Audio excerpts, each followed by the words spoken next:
Hello everyone, हम लोग classification of cost discuss कर रहे थे। ऑलरेडी 8 क्लासिफिकेशंस मैंने आपके साथ डिस्कस कर दिया, 3 और हम लोगों को करना है और ये बहुत इंपॉर्टेंट पार्ट हमारा कंप्लीट हो जाएगा। एक बार 8 रिवाइज करते हैं। पहला element wise classification, material, labour, expenses. दूसरा function wise classification, manufacturing cost, commercial cost. तीसरा changes in activity volume, fixed variable, semi variable. चौथा traceability with the product, direct, indirect. फिर एक पढ़ा था normality, normal cost, abnormal cost. एक पढ़ा था हमने कंट्रोलेबिलिटी, कंट्रोलेबल, अनकंट्रोलेबल। ऐसे करके फिर पढ़ा relationship with period, capital cost, revenue cost. एक पढ़ा हमने by time, historical cost, predetermined cost. ये 8 हमने ऑलरेडी डिस्कस कर लिया है। 9th, according to planning, budgeted cost and standard cost. एक बेसिक आपको आइडिया देता हूं, ये बजटेड और स्टैंडर्ड कॉस्ट होता क्या है। इंटर लेवल पे पूरा एक चैप्टर रहेगा बजटिंग पे, पूरा एक चैप्टर रहेगा स्टैंडर्ड कॉस्टिंग पे। बजटिंग क्या होता है पहले ये बेसिक समझो। बिजनेस एंटिटी हमेशा अपना फ्यूचर का प्लानिंग करते रहती है टाइम टू टाइम, ताकि बिजनेस को अच्छी तरीके से ऑपरेट किया जा सके, बिजनेस को अच्छी तरीके से चलाया जा सके एंड प्रॉफिट्स अर्न किया जा सके। अब ये जो प्लानिंग होता है फॉर द फ्यूचर पीरियड, उसको हम लोग नॉर्मली बजटिंग बोलते हैं। बजटिंग में बिजनेस एंटिटी क्या करता है, मान लो अभी ईयर खत्म हुआ 2019-20, 2020 और 21 चालू हुआ, तो 2021 चालू होने से पहले फरवरी में, मार्च में कंपनी के जो मैनेजमेंट है वो बैठेंगे और बैठ के डिसाइड करेंगे कि 2020 और 21 में हम लोगों को किस तरीके से काम करना है, कितना हमें प्रोडक्शन अचीव करना है, क्या सप्लाई है, क्या डिमांड रहेगा, किस हिसाब से हम लोगों को प्रोडक्शन अचीव करना है और उस प्रोडक्शन को अचीव करने के लिए क्या क्या कॉस्ट, कितना कितना लगेगा। ये जो हम लोग पहले से एस्टिमेशन कर लेते हैं of cost, this is known as budgeted cost. For a particular period, for a particular level of output हम लोग पहले से ही एस्टिमेशन कर लेते हैं कि कितना कितना कॉस्ट लगेगा। उसके हिसाब से हमें प्लानिंग करनी पड़ती है, कितना पैसा हमारे पास होना चाहिए, कितनी वर्किंग कैपिटल लगेगी, कैसे हम काम करेंगे, क्या क्या हमसे इस साल गलती हुई जो नेक्स्ट ईयर नहीं करनी है। ये सारी प्लानिंग उसकी बेसिस पे की जाती है। इस बजटेड कॉस्ट को या बजट को फाइनलाइज किया जाता है। फिर 2020-21 आया, हमने एक्टिविटी स्टार्ट की। अब एक्टिविटीज स्टार्ट करने के बाद जो एक्चुअल हमारा रिजल्ट रहेगा, हम उसको हमेशा बजट से कंपेयर करेंगे। बजट से कंपेयर करके ये चेक करेंगे कि क्या हमने जो सोचा था प्री डिटरमाइंड गोल्स, वो हम अचीव कर पाए या नहीं। इसी बजटिंग को एक्चुअल आउटपुट के हिसाब से कंपेयर करना, कन्वर्ट करने को हम लोग बोलते हैं स्टैंडर्ड कॉस्ट। एंड जब स्टैंडर्ड कॉस्ट और एक्चुअल कॉस्ट का वेरिएंस आप कैलकुलेट करते हो, उसी को हम लोग बोलते हैं स्टैंडर्ड कॉस्टिंग। तो एक बार चलते हैं बजटेड कॉस्टिंग किसको बोलते हैं। बजटेड कॉस्ट ये रहा। Budgeted cost represents an estimate of expenditure for different phases of business operations such as manufacturing, administration, sales, research, development, coordinated in a well-convinced framework for a period of time in future, which subsequently becomes the written expression of managerial targets to be achieved। किस तरीके से हम लोगों को next year में काम करना है, क्या टारगेट्स है, किस तरीके से प्रोडक्शन वगैरह होगा, कितना पैसा हमें चाहिए, ये सारा मैनेजमेंट का टारगेट्स के लिए एक रिटन एक्सप्रेशन ऑफ पूरा का पूरा आपका गोल होता है, जिसको हम लोग बजट बोलते हैं। ध्यान से, continuous comparison of actual performance with that of budgeted cost is made so as to report the variance from budgeted cost to the management for corrective action। time to time budgeted को actual cost के साथ compare किया जाता है, so that we can get the idea कि कहां कहां हमने differences है, कहां cost ज्यादा लग रहा है, क्या कमी रह गया, और उसके हिसाब से हम लोग corrective action लेते हैं। standard cost, budgeted costs are transferred to actual operation through the instrument of standard cost। The Chartered Institute of Management Accountants London defines standard cost as the predetermined cost based on technical estimate for material, labor, overhead for a selected period of time and for a prescribed set of working condition। ये कुछ नहीं है, ये estimated cost है। estimated cost for a future period of time, for a given period of time, for a prescribed condition, कि किस किस production level पे कितना कितना प्रोडक्शन या आउटपुट लेवल पे किस तरीके से कॉस्ट लगना चाहिए। एंड जब हम लोग यही स्टैंडर्ड कॉस्ट और एक्चुअल कॉस्ट को कंपेयर करते हैं, हमें पता चलता है कि हमने अपने टारगेट्स को अचीव किया या नहीं किया। ये हो गए आपके प्लानिंग के हिसाब से कॉस्ट का distinction, budgeted cost and standard cost. तो budgeted and standard cost are nothing but the estimated cost for a future period of time which is management का target to be achieved in the future year. जब वो year आएगा, management काम करेगा, actual result से in standard result या standards को compare किया जाएगा एंड चेक किया जाएगा कि मैनेजमेंट ने एफिशिएंटली परफॉर्म किया है या नहीं किया है। Next, by association with the product cost, period cost हमने पहले भी पढ़ा था। वेरिएबल कॉस्ट को हम लोग प्रोडक्ट कॉस्ट बोलते हैं और फिक्स कॉस्ट को नॉर्मली हम लोग पीरियड कॉस्ट बोलते हैं। ये नॉर्मल जनरली बोल रहा हूं। Variable cost are treated as product cost, they are included in the cost of production of goods. Fix cost जो होते हैं वो टाइम के हिसाब से वैरी करते हैं, वो टाइम के हिसाब से ही पीएल में चार्ज किए जाते हैं, वो कॉस्ट ऑफ प्रोडक्शन के अंदर इंक्लूड नहीं किए जाते। बट जरूरी नहीं है कि सारा वेरिएबल ही प्रोडक्ट कॉस्ट होगा। इसके लिए भी हम लोगों को समझना पड़ेगा प्रोडक्ट कॉस्ट और पीरियड कॉस्ट किसको बोलते हैं। Product cost are those cost which are traceable to the product and included in inventory valuation. Product costs are inventoryable costs and they become basis for production prices and product pricing and cost plus contract. They comprise direct material, direct labor, manufacturing overhead in case of manufacturing concern. तो manufacturing खर्चा तक जितना है वो हो गया product cost. These are used for valuation of inventory and are shown in the balance sheet till they are sold, which because such costs provide income or benefit only after sale.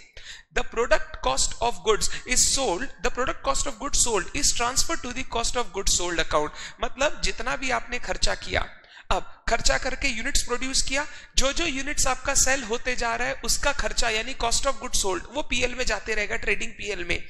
और जो units अभी तक बिका नहीं है वो asset बोल के बैलेंस शीट में चला जाएगा, जिसको हम लोग बोलते हैं closing stock. Period cost are incurred on the basis of time such as rent, salaries. These may relate to administration with production and are necessary to generate revenue but cannot be assigned to a product. These are charged to the period in which these are incurred and treated as expense. इनको हम लोग normally product के cost में include नहीं करते, सीधा period जिस period में खर्चा हुआ उसी पीरियड के पीएल में डाल के कंप्लीट कर देते हैं। तो दो टाइप के खर्चे हो गए on the basis of association with product cost, period cost. जो कॉस्ट ऑफ प्रोडक्शन का पार्ट है वो प्रोडक्ट कॉस्ट में चला जाएगा, जो माल बिक गया वो पीएल में, जो नहीं बिका वो बैलेंस शीट में एसेट साइड।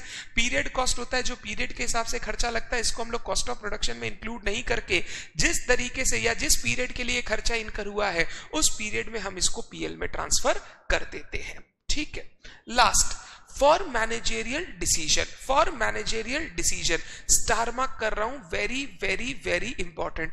मैंने ऊपर स्टार मार्क किया था fixed variable, semi variable, that was very very very important. और ये दूसरा स्टार मार्क कर रहा हूं फॉर मैनेजेरियल डिसीजन। पहला marginal cost is nothing but sum total of variable cost पढ़ते हैं। Marginal cost is the total of variable cost, that is prime cost plus variable overheads. It is based on the distinction between fixed and variable cost. Fixed cost are ignored and only variable costs are taken into consideration for determining the cost of product and value of work in progress and finished goods. Marginal costing technique बोलता है कि आप सिर्फ product को बनाने के लिए जितना वेरिएबल कॉस्ट लगा है उन वेरिएबल कॉस्ट को ऐड करके प्रोडक्ट की कॉस्टिंग करो। और अगर मैं सारे वेरिएबल कॉस्ट जिसमें prime cost plus variable overhead को ऐड कर दूं तो वो निकल जाएगा मार्जिनल कॉस्ट। आगे आउट ऑफ पॉकेट कॉस्ट मतलब जो खर्चे आपने कैश में किए हैं out of your pockets for the production of a good और services, they are known as out of pocket cost. These cost are not the notional cost, these are actual cost which are incurred in terms of cash और in form of cash out of your pocket और out of business entity. Out of pocket cost, this is that portion of cost which involves payment to outsider, जो पैसा लगाए जहां पे, that is gives rise to cash expenditure as opposed to such cost as depreciation which does not involve any expenditure. Such costs are relevant for price fixation during recession or when make or buy decision is to be made. ये आपको help करता है जब आपको ये check करना है कि मेरे को प्रोडक्ट बनाना चाहिए या खरीदना चाहिए। खरीदने के लिए भी पैसा लगेगा, तो बनाने के लिए जो जो चीज का पैसा लगेगा वो हम लोग सारा कॉस्ट ऐड करके चेक करेंगे बनाना है या खरीदना है। तो आउट ऑफ पॉकेट कॉस्ट में वही जिनके लिए पेमेंट करना पड़ेगा, यानी cash expenditure, non cash expenditure नहीं आएगा। Next, differential cost. Differential cost का मतलब होता है एक यूनिट एक्स्ट्रा प्रोड्यूस करने के लिए या कुछ particular level of units extra produce करने के लिए हमें कितना एक्स्ट्रा कॉस्ट इनकर करना पड़ेगा, उसे बोलते हैं डिफरेंशियल कॉस्ट। डिफरेंशियल कॉस्ट को दो तरीके से समझ सकते हो। अगर यूनिट ज्यादा बचाएंगे तो कितना एक्स्ट्रा लगेगा, इसको बोलते हैं इंक्रीमेंटल कॉस्ट। अगर यूनिट्स कम बनाएंगे तो कितना बचेगा, जिसको बोलते हैं डिक्रीमेंटल कॉस्ट। तो आपका जो वॉल्यूम ऑफ आउटपुट है उसको चेंज करने से कॉस्ट में क्या चेंज होगा, उसको हम लोग बोलते हैं differential cost. The change in cost due to change in level of activity और पैटर्न और method of production is known as differential cost. If the change increases the cost it will call incremental cost. If the change decreases in cost resulting in decrease in output, the difference is known as decremental cost. तो differential cost हो गया अगर मैं level of output, method of production या कोई भी चीज change करूं प्रोडक्शन से रिलेटेड, तो मेरा कितना एक्स्ट्रा या कितना कम कॉस्ट लगेगा। Extra cost is known as incremental cost, कम cost is known as decremental cost. Next, sunk cost. Sunk cost के पास आप लिख सकते हो historical cost, which are not relevant for decision making, which are not relevant for decision making। ये ऐसे खर्चे हैं जो ऑलरेडी लग चुके हैं और ये लग चुके हैं, इनसे अब मेरे को बेनिफिट मैं उठा सकता हूं, बट इनका अगर कोई नुकसान भी हो तो मेरे को उससे कोई नुकसान नहीं होगा क्योंकि ये ऑलरेडी मैंने इनकर कर दिया है। तो ये ऐसे कॉस्ट जो ऑलरेडी इनकर हो चुके हैं, जिसकी आपके डिसीजन मेकिंग पर कोई फर्क ना हो, उन कॉस्ट को हम लोग बोलते हैं संक कॉस्ट। जैसे एग्जाम्पल, मान लो मेरे को एक बैच को पढ़ाना है। अब उस बैच को पढ़ाने के लिए मेरे को रिकॉर्डिंग सिस्टम चाहिए। ये रिकॉर्डिंग सिस्टम ऑलरेडी मेरा 2 साल से चल रहा है, मैंने इस पे ऑलरेडी खर्चा कर दिया है। इसके बुक वैल्यू मेरे बुक्स में है अभी भी मान लो 50,000 रुपए। ये जो बुक वैल्यू ऑफ एसेट है ना, ये मेरे लिए संक कॉस्ट है। मैं जब नए बैच के लिए कॉस्टिंग करूंगा या कोई और डिसीजन के लिए मैं कॉस्टिंग करूंगा, मेरे को ये सॉफ्टवेयर का कॉस्ट वापस देखने का जरूरत नहीं है क्योंकि ये ऑलरेडी संक हो चुका है, ये ऑलरेडी लग चुका है। मैं करूं या ना करूं, इस खर्चे के इंक्रीज या डिक्रीज, इस खर्चा का कोई इंक्रीज या कोई डिक्रीज नहीं है। A sunk cost is an irrecoverable cost and is cost by complete abandonment of a plant. बंद कर दिया। It is the written down value of abandoned plant less it salvage value. Let's it salvage value अगर बेच के कुछ लाया जा सकता है तो। Such cost are not relevant for decision making, very important, not relevant for decision making and are not affected by increase और डिक्रीज इन वैल्यू। कोई चेंज इन वैल्यू से इनका कोई फर्क नहीं पड़ता। ऐसे कॉस्ट जो ऑलरेडी लग चुके हैं और जिनका डिसीजन मेकिंग पे कोई इंपैक्ट नहीं है, जिसका प्रोडक्शन का इंक्रीज या डिक्रीज से कोई फर्क नहीं पड़ता है, उन खर्चों को हम लोग बोलते हैं संक कॉस्ट। नेक्स्ट, इंप्यूटेड और नोशनल कॉस्ट। नोशनल मतलब ऐसे खर्चे जो एक्चुअल में लग नहीं रहे हैं बट जिनको मैं कंसीडर करता हूं डिसीजन मेकिंग के समय, जो इंपॉर्टेंट एस्पेक्ट्स है बट जिनके लिए कोई पेमेंट्स वगैरह करने का जरूरत नहीं है। ये नोशनल इसीलिए है क्योंकि ये नोशन पर बेस्ड है, लॉजिक पर बेस्ड है, बट इनका कोई एक्चुअल कैश आउटफ्लो या कोई एक्चुअल पेमेंट्स वगैरह नॉर्मल में नहीं होता है। जैसे ओनर ने कैपिटल लगाया, उसके ऊपर जो इंटरेस्ट, ये नोशनल इंटरेस्ट हम लोग जोड़ते हैं जस्ट एज टू चेक कि हमने सही से कमाई किया या नहीं, बट ये नोशनल इंटरेस्ट एक्चुअल में किसी को पेमेंट करने का जरूरत नहीं पड़ता। Imputed cost, notional cost have the same meaning. These costs are notional in nature and do not involve any cash outlay. The Chartered Institute of Management Accountants London defines notional cost as the value of benefit where no actual cost is incurred, even though such costs do not involve any cash outflow but taken into consideration while making managerial decision. Cash outlay नहीं है but decision making के लिए important है, पैसा लगाऊं या ना लगाऊं उसके लिए जरूरी है। Example of such cost are notional rent charged on business premises owned by the proprietor, interest on capital for which no interest has been paid when alternative capital investment projects are being evaluated. It is necessary to consider the imputed interest on capital before a decision is arrived so as to which is the most profitable project. जब आप कोई दो project को compare कर रहे हो तो interest on capital को ध्यान में रखना पड़ता है, so that we can determine कि कौन सा प्रोजेक्ट अच्छा है. मान लो एक प्रोजेक्ट में लग रहा है 50 लाख रुपया, एक प्रोजेक्ट में लग रहा है 1.5 करोड़ रुपया, दोनों में मान लो प्रॉफिट सेम है, तो तुम किस में लगाओगे? 50 लाख में लगाओगे. क्योंकि सर अगर सेम प्रॉफिट मैं कमा रहा हूं दो अलग अलग प्रोजेक्ट से अलग अलग इन्वेस्टमेंट करके, तो सर जिसमें कम इन्वेस्टमेंट होगा उसमें लगाएंगे, क्योंकि सर मेरे कैपिटल का भी एक नोशनल कॉस्ट है, तो मैं चाहूंगा जहां पे कम पैसा लगा के ज्यादा से ज्यादा कमाई हो हम वहीं पर इन्वेस्ट करें. तो नोशनल कॉस्ट ऐसा कॉस्ट है जिसका कोई कैश आउटले नहीं है, बट जो डिसीजन मेकिंग के लिए इंपॉर्टेंट है. जैसे ओनर ने प्रीमाइसेस दिया बिजनेस को, उसके लिए नोशनल रेंट चार्ज कर रहा है. नॉर्मली चार्ज करता नहीं है, बस उस नोशनल रेंट का हिसाब रखते हैं सो एज टू चेक कि हमने बिजनेस में प्रॉफिट सही से कमाया है या नहीं कमाया है. Next, opportunity cost. ये तो आपने इकोनॉमिक्स में सुना होगा. अपॉर्चुनिटी कॉस्ट बेसिकली अगर समझाऊं, दी value which you are losing from the next best alternative by using your resources in a particular alternative. अगर आपके पास कुछ पैसा है, आप उसको x पे लगा रहे हो, अगर वो x पे नहीं लगा के y पे लगाते तो भी आप कुछ रिटर्न कमाते. x पे लगाने के कारण y पे लगाना पॉसिबल नहीं है, तो y से जनरेट होने वाला income is known as opportunity cost. So the benefit you are sacrificing from the next best alternative is known as opportunity cost. Decision making के लिए opportunity cost is a very very important part of. It is maximum possible alternative earning that might have been earned if the productive capacity of services have been put to some alternative use. Maximum जो आप कमा सकते थे अगर आपने इस particular जगह पे नहीं लगा के किसी ऑल्टरनेटिव यूज में लगाया होता.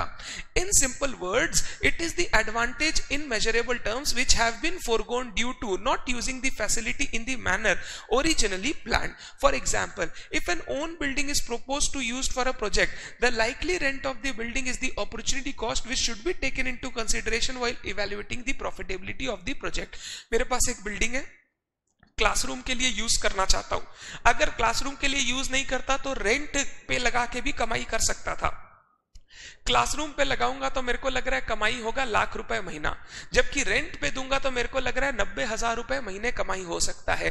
तो मैंने डिसाइड किया क्लासरूम में पढ़ाऊंगा, ₹1,00,000 महीने कमाऊंगा, और जो 90,000 है ना वो इसका अपॉर्चुनिटी कॉस्ट है. कभी मेरी कमाई मेरे को दिखी 1,00,000 से नीचे जा रही है, 80,000, 70,000, 60,000, तो मैं बोलूंगा यार मैं किसी और प्रीमाइसेस में भाड़ा लेके पढ़ा लेता हूं और ये प्रीमाइसेस 90,000 में रेंट में लगा देता हूं ताकि मैं और बेनिफिट कमा सकूं. डिसीजन मेकिंग के लिए वेरी वेरी इंपॉर्टेंट. यहां पर भी कोई कैश आउटले नहीं है, सिर्फ हम चेक कर रहे हैं कि उस रिसोर्स को अगर किसी और ऑल्टरनेटिव में यूज करते तो कितना कमाई हो सकता था. Next, replacement cost. अगर किसी एसेट को आज के दिन रिप्लेस किया जाए तो उसका क्या करंट मार्केट प्राइस है, उसको हम लोग बोलते हैं replacement cost of the asset. अगर आज मार्केट में जाके इस एसेट को सेम स्टेज में परचेज किया जाए, then what is the cost और the market value of the asset in the same condition is known as replacement cost. It is cost which there could be purchase of an asset or material identical to that which is being replaced or revalued. It is the cost of replacement at current market price. आज के दिन में same तरीके का asset अगर खरीदने जाऊं market में कितना वैल्यू लगेगा उसको हम लोग बोलते हैं एसेट का replacement cost. Avoidable unavoidable cost. ऐसे कॉस्ट जिनको अवॉइड किया जा सकता है अवॉइडेबल, जिनको अवॉइड नहीं किया जा सकता अनअवॉइडेबल. अवॉइडेबल और cost are those cost which can be eliminated if a particular product और department with which they are directly related is discontinued. अगर वो प्रोडक्ट या डिपार्टमेंट बंद कर दिया जाए तो ये और कॉस्ट नहीं लगेगा, इसको बोलते हैं अवॉइडेबल कॉस्ट. अनअवॉइडेबल कॉस्ट जैसे salary of clerks which are employed in that particular department. एक बार डिपार्टमेंट बंद हो गया फिर सैलरी नहीं देंगे, बोलेंगे आप लोग चले जाइए अब आपका काम नहीं है. Unavoidable costs are those costs which will not be eliminated with the discontinuation of the product. Example, salary of the factory manager or factory rent.